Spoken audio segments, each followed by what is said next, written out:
ಇವತ್ತು ನಮಗೆ ಎಷ್ಟು ಖುಷಿ ದಿನ. ಅಣ್ಣವರ ಹುಟ್ಟದ ಹಬ್ಬದ ದಿವಸ ಮತ್ತು ಜಯನವರ ಹುಟ್ಟದ ಹಬ್ಬದ ದಿವಸ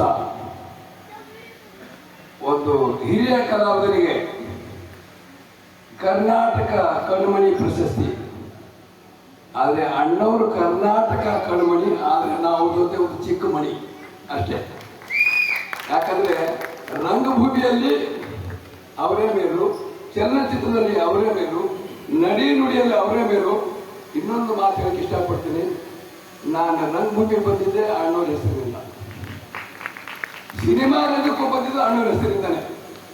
ಚಿಕ್ಕದಲ್ಲಿ ಹೇಳ್ತೀನಿ, ಒಂದು ಕಿರಾಣಿ ಅಂಗಡಿ ಇಟ್ಕೊಂಡಿದ್ದೆ, ನಾಟಕ ಕಂಪ್ನಿ ಸೇರ್ಬೇಕಂತ ಆಸೆ.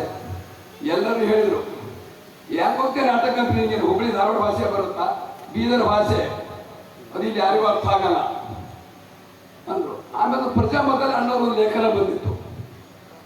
4ನೇ ಕ್ಲಾಸ್ ಓದಿ ಅಣ್ಣವರು ರಂಗಭೂಮಿ ಸಿನಿಮಾದ ಪಾತ್ರವನ್ನು ನೋಡಿ ನನಗೆ ಪ್ರೇರಣೆ ಆಯಿತು.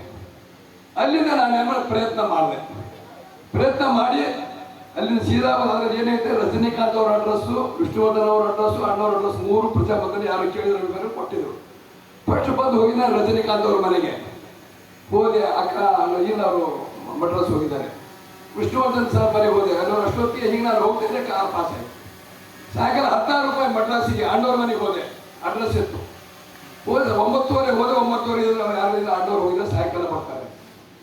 ಸರಿ ಕೂತೆ, ಬೆಳಿಗ್ಗೆ 9:30 5:30 ಅಲ್ಲೇ ಕೂತೆ. ಅವಾಗ ಹೇಳಿದ್ರು, ಸರ್ ಬಂದು ನೋಡಿ ಅಣ್ಣವ್ರು ಹೋದೆ. ಸರ್ ನನಗೆ ಅಲ್ಲಿ ತಮಿಳು ಬರಲ್ಲ. ಹೋಗಿ ಬಾಗಿಲು ನಿಂತವ್ರಂದೆ, ಬನ್ನಿ ಅಂತ ನಿಂತ್ಕೊಂಡೆ. ಹೆಂಗೆ ಅವ್ರು ಅಣ್ಣವ್ರು ಹಿಂಗೆ ಮನೆ ಆಗಿತ್ತು, ಅಣ್ಣವ್ರ ಮನೆಗೆ ಹೋಗಿ ಮೆಟ್ಲಚ್ಚಿಗೆ ಹೋಗ್ಬೇಕು. ನಾನು ಬಂದಿದ್ದು ಬರ್ತದೆ, ಅಣ್ಣ ಅಣ್ಣ ಬೆಂಗಳೂರಿಂದ ಬಂದಿದ್ದೀನಿ ಅಂತ ಬಿಡಿ ಅವ್ರ ಹೊರಗಡೆ ಒಳಗೆ ಹೋದೆ ಕೇಳಿದ್ರು, ಏನು ಸಮಾಚಾರ ಬಂದಿದ್ದು? ಅಣ್ಣ ನಿಮ್ಮ ಮನೆಯಲ್ಲೇ ನಾನು ಕೆಲಸ ಮಾಡಬೇಕು. ನಮ್ಮ ಮನೇಲಿ ಕೆಲಸ ಮಾಡ್ತೀರಾ? ಏನು ಕೆಲಸ ಮಾಡ್ತೀರಾ ನೀವು? ನಿಮ್ಮ ಕಾರು ಓಡ್ಸಕ್ಕೆ ಬರುತ್ತೆ? ಇಲ್ಲ ಬರಲ್ಲ ಅಣ್ಣ.